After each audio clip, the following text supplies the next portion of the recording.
제국과 교과의 제목은 탐심을 주의하라입니다. 우리는 모두 하나님께 칭찬받는 청지기가 되기 원하지만 그 직분을 방해하는 큰 걸림돌이 있는데 그것은 우리의 탐심입니다. 이번 교과는 5명의 인물을 통해 우리가 주의해야 할 여러 가지 유형의 탐심들을 살펴볼 것입니다. 가장 먼저 살펴볼 탐심은 죄의 원조격인 루시퍼의 욕망 실현형 탐심입니다. 바울은 골로새서와 에베소서를 통해 지나친 욕심은 하나님보다 다른 것을 더 소중하게 여기는 마음가짐이며 욕심이 가득하면 하나님 나라에 들어갈 수 없다고 기록했습니다. 하지만 루시퍼는 피조물임에도 불구하고 창조주의 영광과 아들 하나님의 자리를 탐냈고 그 욕심을 채우기 위해 반란을 실행에 옮겼습니다. 다음은 아간의 실용적 합리형 탐심입니다. 아간은 하나님의 곳간에 들이도록 허락된 것 외에는 여리고성의 모든 물건을 없애라는 명령을 어겼습니다. 왜냐하면 아름다운 외투를 보자 어차피 버릴 것이면 자신이 취해도 큰 문제가 되지 않는 것이 합리적이라고 생각했기 때문일 것입니다.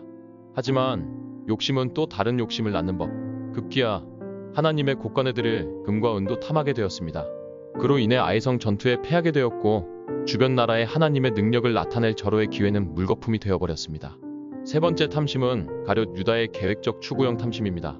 유다가 300데나리온에 해당하는 값비싼 향유를 드린 마리아를 비난한 이유는 가난한 사람들을 위해서가 아니라 운영자금에 손을 대고 있었기 때문입니다.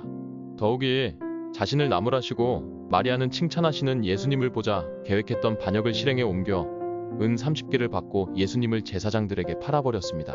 마지막 탐심은 아나니아와 삽비라의 상황적 변심형 탐심입니다. 아나니아와 삽비라 부부는 땅을 팔아 하나님께 모두 드리기로 서약했습니다.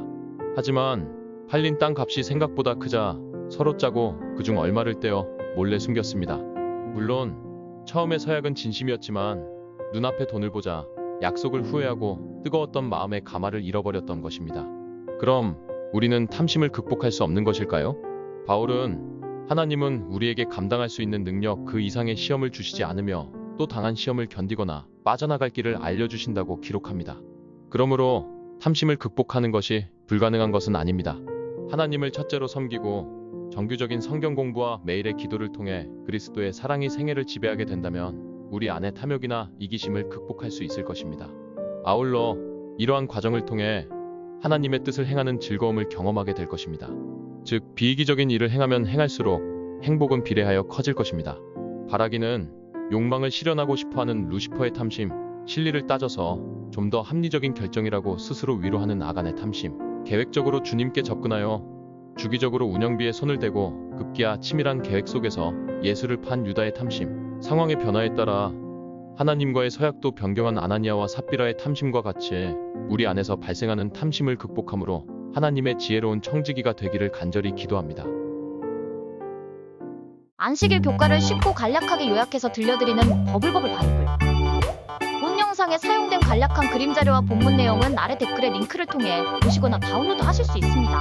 그리고 버블버블 바이블로 검색하시면 본 영상을 언제든지 쉽게 찾으실 수 있습니다. 물론 구독을 해놓으시면 더 쉽게 찾을 수 있고요.